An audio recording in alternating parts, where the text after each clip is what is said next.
Welcome to part 2 of the Timeless Tunisian, and today we're going to do the narrow panels. So you have to make several of these in order to make this particular process. So we have a middle panel that you see, and then you have 6 of these narrow panels. Again, if you want to customize, you don't have to do as many, and you can make them as long as you want, which we'll cover today. So what we're having is this particular diagram here is still relevant. The difference is, and let me bring you right in right now, and what you're looking at here is that the narrow panels are missing these sections here. So you only have the center to worry about. So between B and C. This means that you don't have to have that excessive counting for these particular florets that we were doing. So we're only focusing on the narrow part right in the center. This means that you can do this a lot faster, and there's probably less counting as well.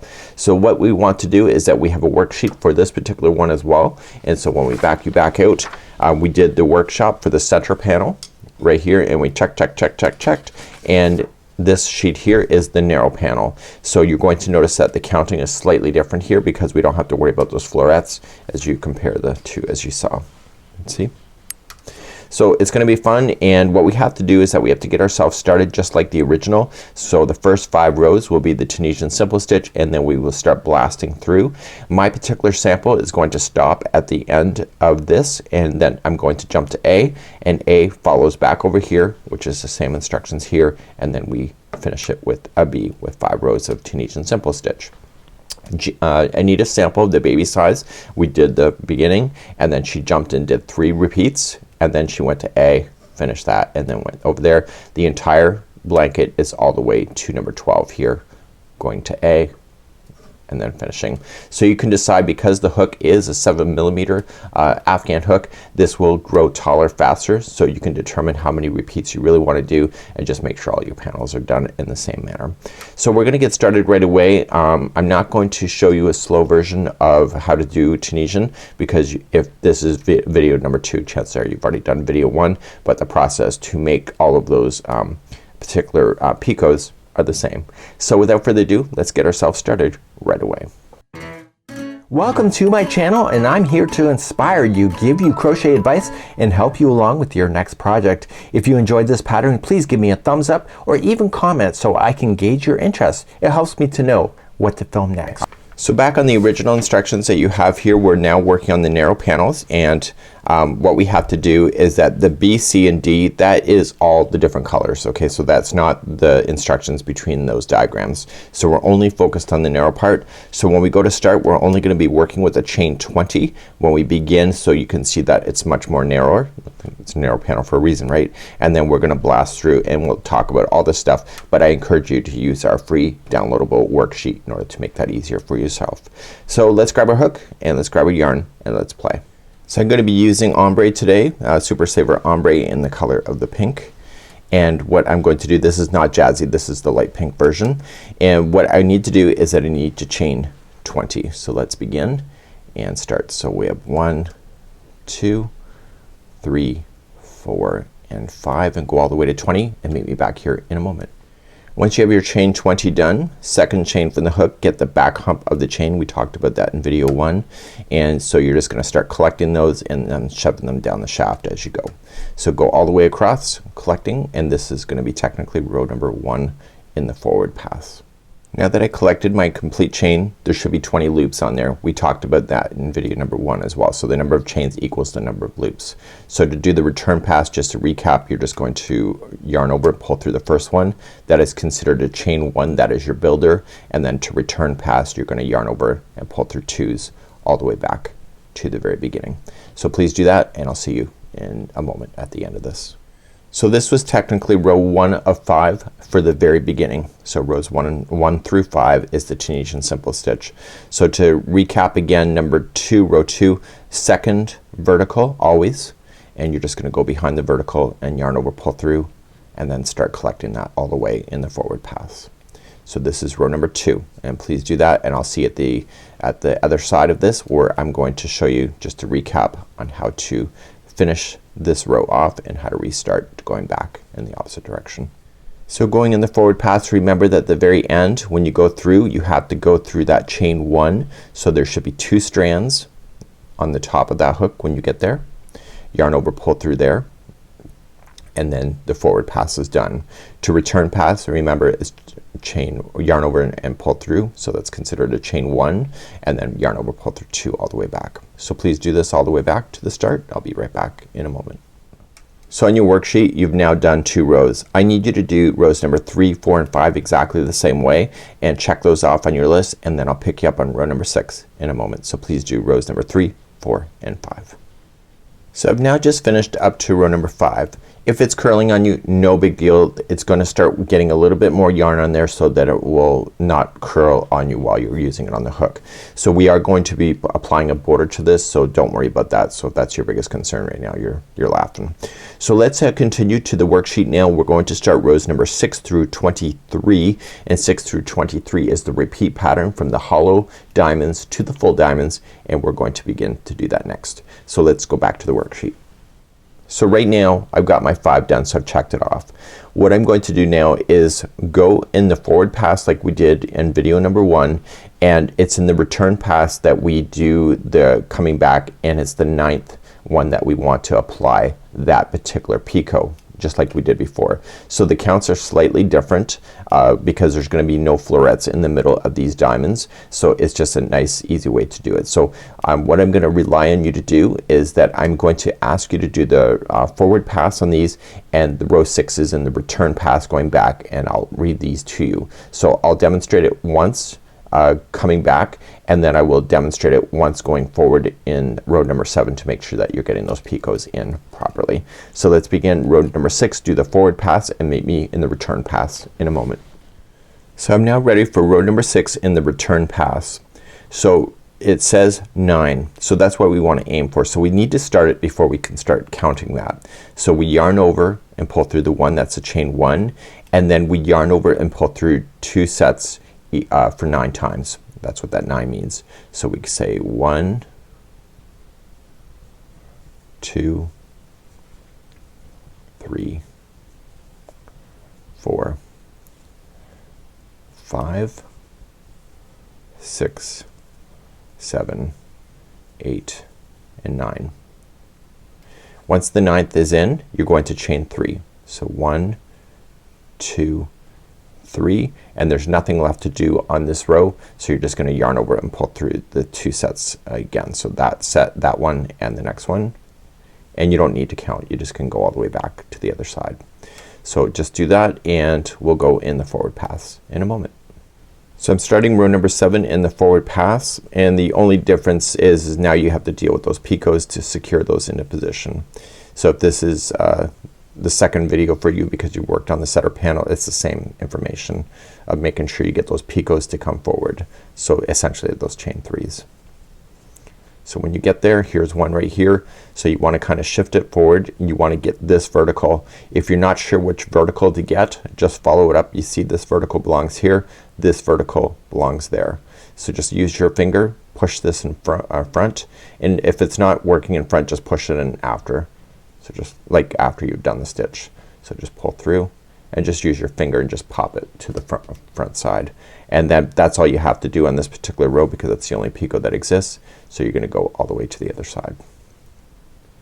Okay, and we'll pick you up on the return pass in a moment. So row number 7, return pass.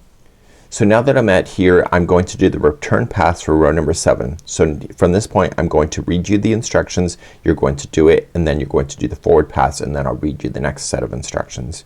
So what I want to do for row number 7 is that you're gonna yarn over, and then you're just going to pull through and just do 8, and then chain 3 to do a picot, and then you'll do 2 and then a picot. So let me just demonstrate this one because just to make sure you get it. So you say 1, 2, 3, 4, 5, 6, 7, and 8, and it should fall to the section right before the other picot. So that's 1, 2, 3, and then the instructions say 2, so you're gonna yarn over, pull through this one and this one, that's considered 1, and then the next 2 is considered 2, and then you have a picot again, so chain 3. Okay, and then you pull through your sets of 2 all the way to the other side because there's nothing else left. So do your forward pass, secure those picots into position, and I'll see you back here for row number 8 in the return pass in a moment. Okay, row number 8 in the return pass is at number 7 and then number 4. So please do your return pass for number 8 now. Row number 9 in the return pass is going to be at number 6 and 6. So please do the return pass for number 9. So row number 10 in the return pass is the widest area of the diamond, and so it'll be at number 5 and 8. So please do that for number 10. Row number 11 in the return pass is back to 6 and 6. So it'll be coming in and starting to go narrow once again. So please do your return pass for number 11 with 6 and 6. Okay, number 12 in the return pass is number 7 and 4. So please do that. So just continue along. If you are actually starting to pay attention and you did number 1, you may actually be able to see where you need to put them without excessively counting, but that's your call if you decide to do that. And if you make a mistake and you say, oh, I followed your instructions and this is what happened, always count. That's what I'm gonna leave as a disclaimer, but I think even for myself I can actually see where the stitches need to go, so I don't have to count as much. You decide what's right for you. Moving on now to row number 13, it's going to be at 8 and 2, and so let's do that, and this is row number 13. Let's do the return pass now for number 14, and it is at the number 9, and it's the very last one that completes the hollow diamond. So just do number 9 and I'll be right back in a moment, and I'll see you on row number 15 for the return pass in a second. So now we're going to begin row number 15, and 15 is going to start us to make a full diamond once again, so the centers are going to fill right out. So to do the return pass now is number 9 only, and I'll be right back in a moment for the return pass of number 16. Okay, the return pass for number 16, and it is 8 and 2. So please do that. I'm finding myself just blasting my way through this because it is the second time going through this particular example of finding myself just like I can actually see where the stitches need to go without excessively counting, so I'm actually enjoying the process even more. So let's do 8 and 2 for row number 16 on the return pass. Row number 17 in the return pass, we're now going to start filling these things out. So a tip that I can leave with you is that once you get the first one in, it's then the second and then the second. So you're still building it out, making the Y shape, I guess. So just what is it? It's 7, 2 and 2 for row number 17. Okay, row number 18 going in the return pass, it's number 6, 2, 2 and 2. So please do that. So in the return pass of number 19 is going to be the widest part of your diamond, and it will be at 5, 2, 2, 2 and 2. So let's do that for number 19. Number 20 going back, and the diamond is now going to get smaller, and the numbers will be 6, 2, 2 and 2. So please do that, and I'll be right back. Row number 21 in the return pass is going to be at 7, 2 and 2. So please do that. Row number 22, it's going to be on number 8 and number 2. Please do number 22. And row number 23 is the last one before the repeat starts all over again, and it's at the number 9. So please do this, and it's at number 9. So let's talk repeating. The entire pattern has now been done in the sequence, and I'm at here before I start the forward pass. So you're going to continue to do this for a set number of times. For myself, I am going to jump immediately and just do the last section next, because I'm only going to do a sampler. So the very end of the panel will just be one of these hollows that you have. Let me take you to the worksheet and let me talk to you a little bit about that, and then I'm going to leave the rest of this for you in your capable hands. So back to the worksheet I come, and I've come all the way through the cycle. So Anita's, you're going to have to cycle through rows number 6 through 23 a total of 3 more times, and you can check it off in the list. The real sample is all the way, and will have 12 repeats from here, so that you can keep checking it off as you go. So you will have to do this for each panel that you will do. So the amount of repeats you can decide. So maybe if you only want to do 7, you can, depending on how you decided to do the first center one is how long you're going to make it for the number of repeats. Once you are happy with the size of it, you're going to have to jump to all the way to A, and you'll do rows number 6 through to number 9 only, and so then you'll get that done. Once that's done, you're going to then proceed to B, and B is 5 rows of Tunisian simple stitch, and then it's done at the very end of the panel. So this hopefully will get yourself started. So you need a total of 6 of these particular narrow panels for the real sample. Anita only used 2 panels, so she had 1 center panel and then 2 narrow panels for her particular example, and then myself, I'm only gonna do 2 small panels, 2 narrow panels and 1 center panel in the sampler format, because I'm really using this as a launching board to teach myself. So I'm gonna leave this in your capable hands, and at the very end of this you'll need to cast off in order to do that, and there are videos on how to do that as well, and I think I covered that in also video number 1 of how to cast off as well. So if this is your second time going through this, you know how to do that as well. So I'll leave this in your hands and get that done, and I'll see you next time. And next time we're going to start and going to do some border work. So we're going to apply borders to each one of what you're looking at, and that will help settle this down, and then we'll do that connection points and final border at the end.